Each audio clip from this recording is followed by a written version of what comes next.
Donc nous allons tout de suite passer la parole à Piero San Giorgio. Donc on parlait tout de suite de votre livre. Vous êtes spécialisé dans ce qu'on appelle le survivalisme.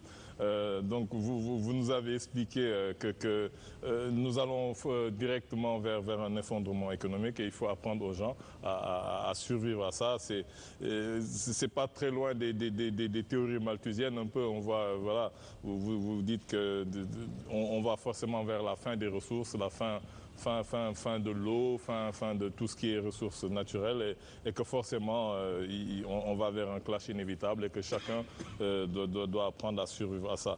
Est-ce que c'est pas vraiment de l'ultra-pessimisme que de dire ça actuellement? C'est une question quelle est la réalité que l'on peut observer dans les chiffres. C'est vrai qu'en un siècle, nous sommes passés de 2 milliards d'habitants à 7, bientôt 8. Dans une planète qui est de toute façon limitée, finie. C'est déjà le Club de Rome, effectivement, dont vous citiez en première partie de l'émission, qu'il avait clairement montré.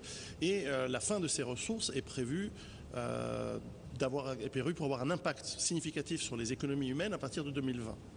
Et la question que l'on doit se poser, c'est est-ce que nous sommes... La fin de quelle ressource? L'eau n'en fait pas partie, par exemple. L'eau douce est déjà aujourd'hui en crise. Parce que l'eau douce, on sait qu'il y a un lac en Europe, j'ai oublié le nom du lac, dans les pays de l'Est, un lac qui a des millions de mètres cubes qui pourrait, je veux dire, alimenter la terre pendant des siècles et des siècles. Oui. Ça, c'est prouvé. Et donc, vous allez avoir besoin de pétrole pour transporter l'eau du lac Baïkal jusqu'au Sénégal où il y en a besoin.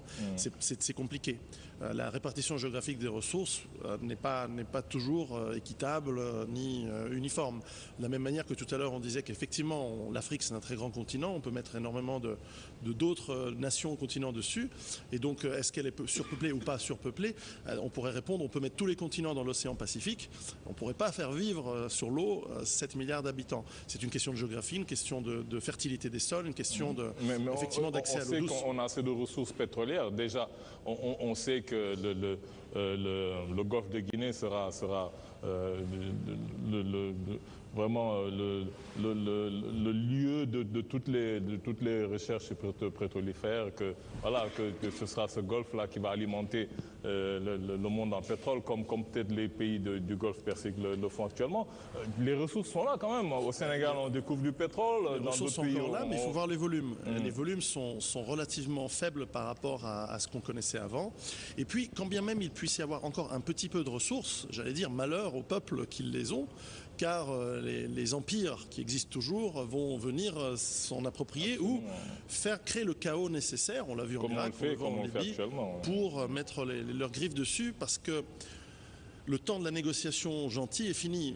Ces ressources sont d'autant plus nécessaires au bon fonctionnement des économies, notamment américaines, pour s'en approprier. Mais la réalité, c'est que si on regarde ces problématiques de pollution, de changement climatique, de pénurie des ressources, de création de dettes, de tertiarisation des économies, notamment aux États-Unis, et de concentration de gens dans des villes très complexes et très compliquées à approvisionner en nourriture, en eau, en médicaments, on se rend compte que nous arrivons vers une convergence de toutes ces problématiques dans le même espace-temps, dans ces 5 à 10 prochaines années.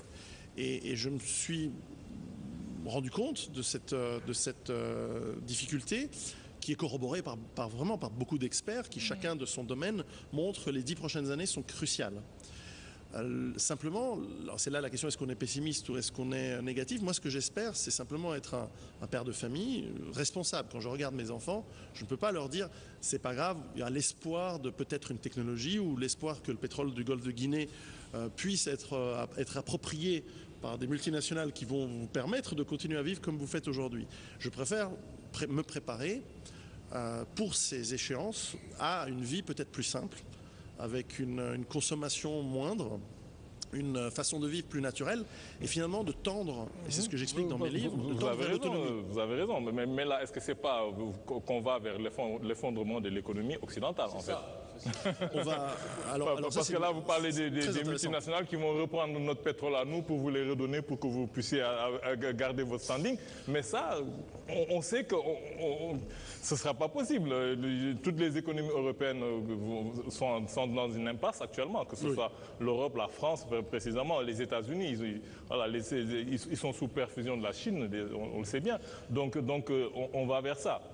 on va vers l'effondrement essentiellement de la première économie mondiale qui est les États-Unis, de deuxième bloc économique qui est l'Europe. Mais c'est gigantesque comme effondrement. Ce que ça veut dire, c'est que... Surtout qu'ils sont surarmés. En plus, surtout les États-Unis. Et donc, lorsque la tentation d'utiliser ces armes pour pouvoir continuer encore un petit peu à continuer leur mode de vie. D'ailleurs, ils l'ont dit, le mode de vie américain n'est pas négociable. C'est ce que George Bush qui l'avait dit déjà il y a une dizaine d'années. On va voir, mais même leur effondrement, les conséquences sur l'exportation du Sénégal, sur les villes africaines. C'est pas parce que je ne pense pas que le Sénégal produise suffisamment de pétrole pour être autonome aujourd'hui. Donc il y a toute une réflexion politique sur comment rendre. Potentiel en fait pour le moment. C'est en cours, c'est un potentiel. On l'espère et je vous le souhaite. Absolument. Mais je vais passer la parole à mes camarades en commençant par El Habib. On va essayer de faire vite. Oui, bonsoir Pierrot. Je vais te tutoyer. Bon, comme le disait Alioune, moi je me demandais est-ce que tu es un peu ultra pessimiste ou bien c'est juste du réalisme? Parce que quand on lit le livre, qu'on parle du chaos, tout ça, surtout à un niveau, peut-être à un niveau macro, moi je suis d'accord. Mais ramener à la personne, quand vous parlez d'armement, vous faites l'apologie de l'armement, je dis est-ce que vous n'êtes pas un peu extrême? Parce que ça existe déjà aux États-Unis. On voit il y a des gens qui ont des bunkers dans leur maison, dans leur sous-sol et qui préparent le chaos. Un peu de la paranoïa. Alors c'est vrai que l'approche américaine est différente de l'approche que j'ai modestement essayé d'écrire dans ces livres, où mon approche est celle d'obtenir une autonomie. L'autonomie nous permet d'abord de nous réenraciner avec nos amis, nos familles, dans les communautés dans lesquelles on vit. Elles peuvent être nos clans, nos tribus, nos nations peut-être, si on a de la chance d'avoir encore ce substrat qui nous lie ensemble. Et que ceci nécessite sept grands éléments d'autonomie: l'eau, la nourriture, l'hygiène, la santé, l'énergie, la connaissance, les compétences donc, la défense, la capacité de se défendre et le lien social qu'on doit réinventer. Alors, c'est vrai que mon approche est plutôt celle d'un occidental qui parle à d'autres occidentaux, mais c'est vrai qu'on a beaucoup de réflexions aussi à les grandes villes africaines, les nations africaines. Quels sont parce que ce serait trop facile de dire oui, mais nous on est habitués, on n'a pas besoin. Non, vous allez avoir besoin parce que vos villes. Notre problème, ce sera, on aura toutes les ressources, on aura toutes les richesses. Comment on va faire pour nous défendre? Voilà, comment on va faire pour se défendre contre la prédation?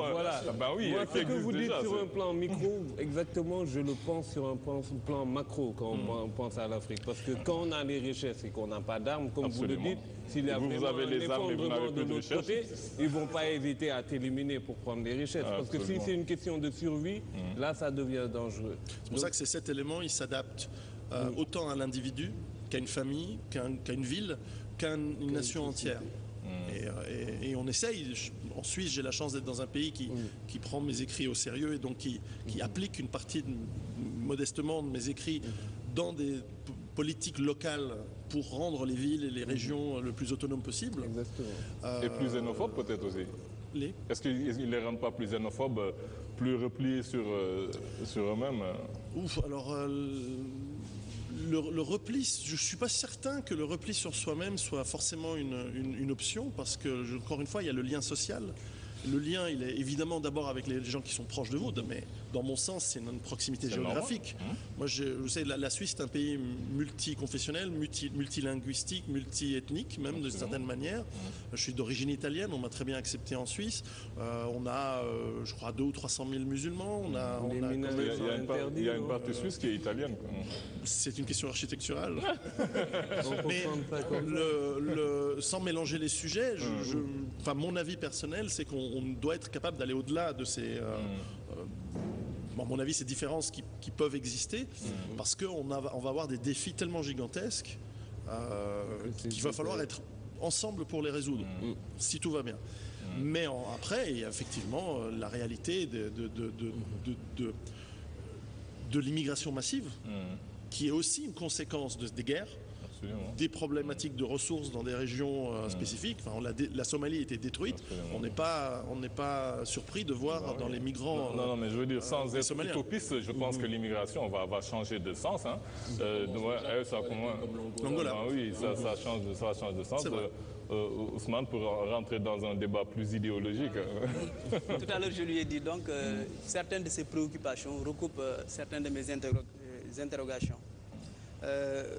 Quand j'ai lu le livre, je me suis dit que bon, là je me retrouve, peut-être les gens ne sont pas au courant, mais beaucoup de gens ont déjà écrit sur ça. C'est-à-dire le côté assez pessimiste du progrès. Beaucoup de gens l'ont dit. Rousseau, il y a un magnifique texte, discours sur les sciences et les arts pour le prix de Dijon. Il avait par exemple le même jugement sur le côté assez pessimiste du progrès que le jugement que vous avez maintenant. Parce qu'il disait que ce que les gens considèrent comme civilisation, c'est-à-dire le fait de mettre l'homme au centre de l'économie, ça mène à la dérive. Et les gens ne sont pas rendus compte. Quelqu'un comme Marx aussi, avec vous avez pris une image extraordinaire, c'est-à-dire l'île de Matteo. Lui, il avait pris l'île de Robinson pour montrer que petit à petit, on va vers le travail salarial, on va vers la production, on va vers ce qu'on appelle la production de la valeur. Il dit que cette production de la valeur va conduire à une catastrophe si on y prend garde. Parce qu'il dit que plus on tire sur la nature, plus les ressources disparaissent, plus la population augmente et à un certain moment, le système risque de s'écrouler. Et ça, c'est ça que vous avez démontré à travers votre analyse. Et une école de pensée récente, l'école de Francfort, tout le monde connaît, a eu la même analyse en disant que actuellement, au lieu d'avoir une raison pour le progrès, on a un usage technicien et instrumental de la raison.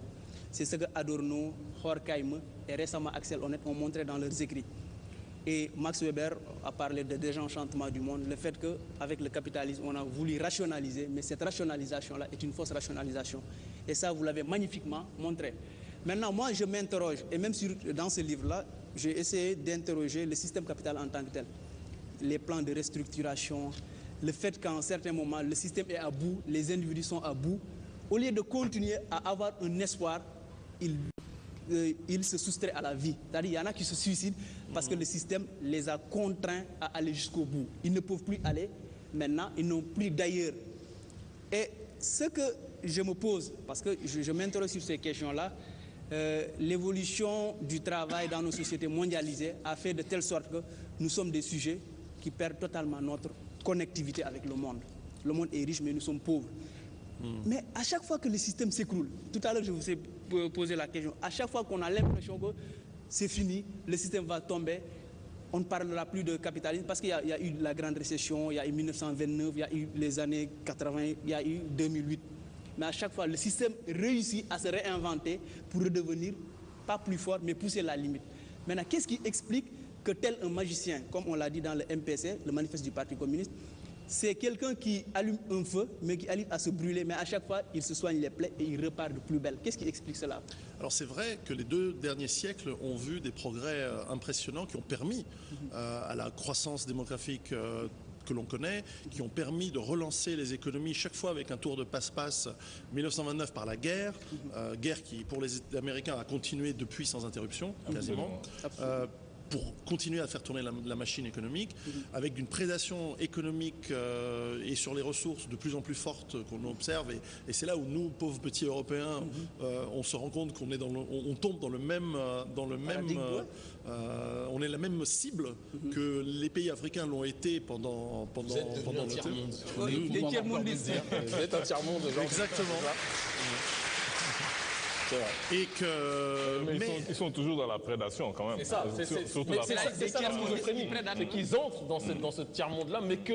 Enfin, on va parler des élites, pas des peuples, mais qu'ils ont cette volonté quand même, ces élites, de continuer à... Voilà. Survie est une chose qu'on peut tous accepter, mais de tuer l'autre pour survivre. Les peuples européens ont intégré la plantation.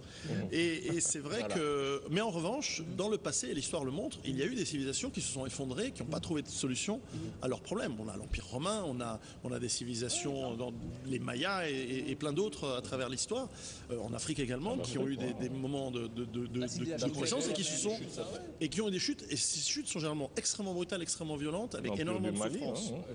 Et souvent, la raison de la chute n'est pas qu'ils ne se rendaient pas compte de ce qui allait arriver, mais c'est que culturellement et politiquement, ils ne voulaient pas changer leur mode de vie et leur fonctionnement, quitte à mourir. Qui était là. Et vous parliez de suicide, c'est tout à fait juste, et on l'a vu dans l'effondrement de l'Union soviétique, où une grande partie des élites russes, soviétiques, dans les années 90, se sont suicidés directement ou indirectement via l'alcoolisme.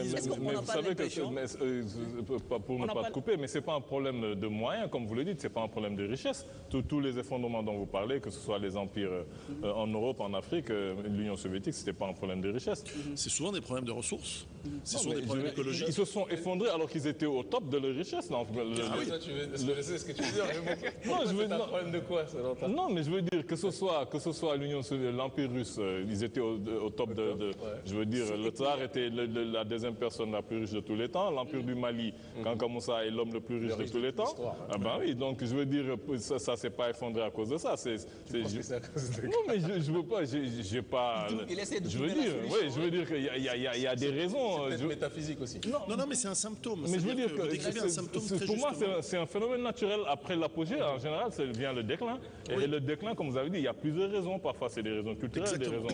Je veux dire, l'Empire du Mali s'est effondré alors qu'ils étaient au summum. Ils se sont laissés infiltrer par les Européens qui ont, finalement, coup de boutoir après coup de boutoir. Ils ont eu raison peut-être de cette unité qui était pas aussi forte que ça. Je veux dire, à chaque fois, il y a certaines raisons pour l'Empire romain aussi. Vous voyez que vous êtes pessimiste aussi. Oui, mais je veux dire que vous voulez allier ça au problème des ressources. Non, c'est une convergence. La ressource est un des faisceaux, est un des problèmes. Il y a les problèmes écologiques, il y a les destructions des environnements, il y a la dette phénoménale que tous les pays, et notamment les États-Unis, ont accumulée, qui est irremboursable. Et donc, avec à chaque fois dans l'histoire des problématiques de hyperinflation ou de déflation et hyperinflation simultanée. J'ai vécu au Zimbabwe l'hyperinflation de la fin des années 98. C'était pas triste. Les effets sociaux sont considérables. Et les États-Unis sont une société extrêmement complexe et avec des villes, avec des millions d'habitants qui sont totalement dépendants d'un système complexe qui ne peut plus fonctionner lorsque l'économie s'effondre. Donc on risque d'avoir des effets dominos, des effets en chaîne que je ne souhaite pas. Moi, j'espère me tromper. De tous mes livres, je dis toujours, j'espère me tromper. Mais ces effets vont avoir des répercussions dans le coin le plus reculé, et même le paysan du Mali va avoir de la peine à obtenir ses outils et peut-être à écouler la production de son potager. Enfin, je pousse à l'extrême, mais il ne faut pas penser que parce que l'Afrique est un pays encore avec des ressources, et les ressources pour moi elles sont plus importantes là-dedans que sous sol. Mais des ressources mentales, physiques, la jeunesse, mais également effectivement du sol. Et il ne faut pas se dire c'est bon, on va y arriver. Ça demande du travail et de la préparation. On ne se dit pas ça parce que déjà on n'y arrive pas. Donc il faut beaucoup de travail. C'est-à-dire la solution aussi que vous proposez, c'est-à-dire la BAD, base autonome durable. Moi aussi je m'interroge parce que tout à l'heure je vous ai dit qu'à un certain moment, il arrive un point de la réflexion où on se dit que bon, on n'a pas trouvé la solution à nos maux, à nos questionnements. Moi je me dis que est-ce que aussi on ne peut pas se dire que le système fait de telle sorte que le travail a une dimension négative dans les sociétés contemporaines très mondialisées. Est-ce qu'une solution ne peut pas se trouver dans le fait de se dire que le travail d'abord c'est une dignité humaine? Parce que c'est le système capitaliste qui a créé l'idée selon laquelle le travail c'est de la production, c'est de la valeur abstraite. Maintenant, est-ce qu'on ne peut pas reconquérir la valeur concrète? Le travail en tant que création de besoins humains, le travail en tant qu'arbitre, comme les Allemands le disent, c'est-à-dire RPO, quelque chose qui renvoie à l'origine, qui renvoie au passé, qui renvoie à l'homme. Est-ce que ce n'est pas une solution également? Tout à fait, et ça fait partie, à mon sens, de ce que veut dire le retour à la terre, en quelque sorte, ou le retour à l'autonomie, puisque l'autonomie ne va pas se faire sur un ordinateur en travaillant sur des tableurs et en faisant du trading sur Internet. C'est du travail, la terre. Moi, j'ai les mains pleines de terre pour faire pousser mes légumes et m'occuper de mes animaux. C'est un travail dur, c'est un travail satisfaisant satisfaisant parce qu'on voit les résultats à la fin et on retrouve le bonheur dans le temps qu'on passe avec sa famille, dans le temps que l'on passe avec ses voisins, dans les liens que l'on redécouvre avec les gens du village. Ce qu'on n'a peut-être pas dit, c'est que vous appliquez vos théories et vous vivez comme ça, comme vous le préconisez. Kémy, rapidement pour terminer, mais vite fait, Kémy, vraiment. C'est vrai que j'ai fait la chronique. Non, j'ai fait la chronique. Ok, pas de problème. Bonsoir Pierrot. Je ne veux pas cacher ma joie que tu sois présent ce soir. On se connaît depuis très longtemps. On animait une émission radio auparavant ensemble sur Internet qui a beaucoup marché, qui était Afro-Insolent. Et c'est un bonheur de te voir ici pour la simple raison que lors de nos nombreuses discussions, lorsque l'on parlait de ton ouvrage qui est devenu un best-seller, Comment survivre à l'effondrement économique, souvent je te disais que la réalité occidentale est sur bon nombre de points différente de la réalité économique et politique africaine. C'est-à-dire que la société occidentale a usité un processus économique et social qui a arrivé à son plafond de verre, là où structurellement, on dit toujours qu'une nation en sous-développement, soi-disant sous-développée, est potentiellement parlant surdéveloppable. Là où une nation qui arrive au plafond de son développement, forcément connaît logiquement son effondrement. Enfin, c'est de la simple rationalité que d'exprimer ce point de vue-là. Mais comme l'ont dit tout à l'heure les frères, et l'amitié et la fraternité n'empêchent pas des questions de fond pour qu'on puisse quand même essayer d'avancer, autant le survivalisme, parce que de toute façon la société occidentale, parce que c'est de ça dont on doit parler, s'effondre, autant le survivalisme, ce concept, ce procédé est quelque chose qui nous paraît naturel et nécessaire, autant parfois il est vrai, et c'est pour ça qu'on a besoin, c'est bien quand on connaît la personne, on se rend compte qu'il y a un décalage entre l'image qu'on peut s'en faire et lorsqu'on écoute et on discute avec toi, autant il est vrai qu'on a la sensation que dans ce courant, les gens parfois tombent dans une hystérie paranoïaque, dans une bunkérisation avant l'heure, qu'on soit dans une époque de Mad Max, je ne sais pas si tout le monde connaît ces films-là, là en effet la bunkérisation sera compréhensible, mais si on est dans une période où on est en cours d'effondrement, mais on n'y est pas encore, et j'ai envie de dire que la Suisse par exemple n'est pas le pays... Parce que les films comme Mad Max, comme tu le sais, c'est pas fortuit. Hein. Exactement. Exactement. De toute façon, c'est toujours l'ingénierie sociale et ils prévoient toujours, ils annoncent des choses, très justement. On en parle souvent quand on parle de l'hollywoodisme, etc. Donc, mais par exemple, la Suisse n'est pas le pays qui est forcément le plus touché par l'effondrement, pour l'instant. Je ne dis pas que ça ne va pas arriver. Donc, on a parfois l'impression qu'il y a un décalage entre le présent que vous vivez, certes la nécessité de se préparer, elle doit être présente, mais un décalage entre ce que tu théorises, ce que tu appliques et la situation économique dans laquelle vous vivez. On a l'impression qu'il y a peut-être trop en effet, de pessimisme dans la réaction et est-ce que c'est véritablement la bonne solution? Est-ce qu'il ne faut pas un juste milieu? Est-ce qu'en effet, le retour à la terre, comme tu l'expliques, est quelque chose de nécessaire? De toute façon, on va vers là. Les nations qui émergent aujourd'hui sont des nations qui, même si on ne peut pas résumer non plus leur émergence à un retour à la terre, ça serait extrêmement caricatural, mais ce sont des nations qui ont compris la nécessité de retourner à la terre. Ça ne veut pas dire qu'on doit tous être des agriculteurs. Moi, je n'ai jamais cru à cette histoire-là. Je pense que chacun a un rôle bien précis. Moi, je ne sais pas planter des tomates, mais si certains peuvent le faire à côté de moi, tant mieux. Mais est-ce que la bunkérisation associée au retour à la terre est nécessaire? Ça, c'est une question de fond qu'on peut se poser.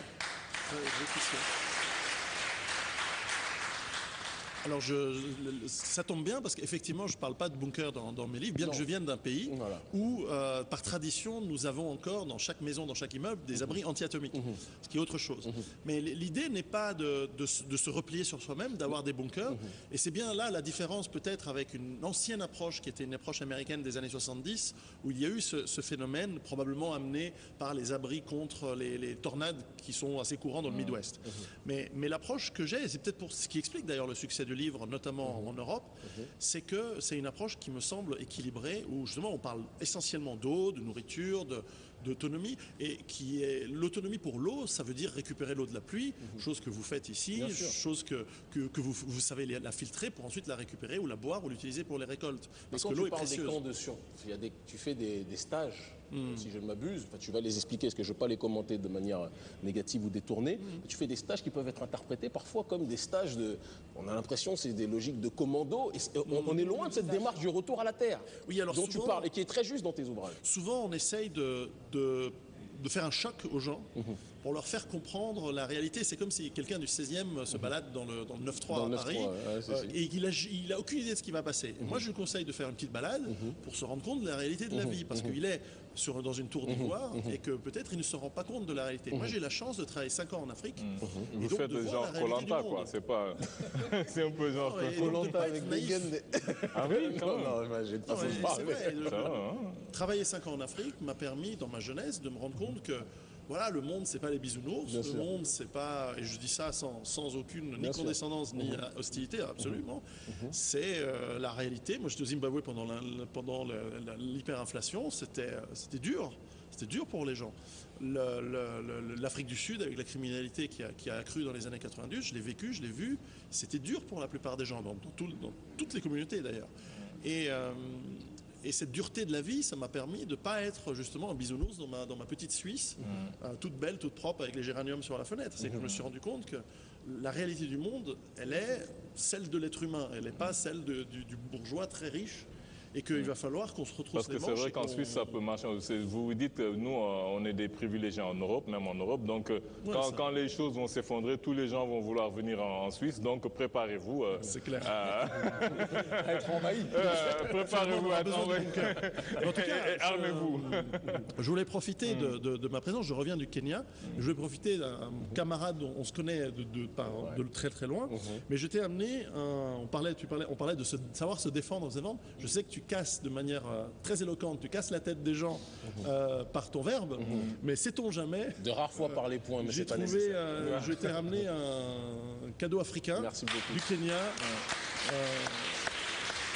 Merci infiniment. Il va encore faire plus peur aux gens. Là. Déjà, je vais le montrer à chaque émission désormais. Déjà qu'il fait peur, avec ce truc-là, ça c'est un très bel objet.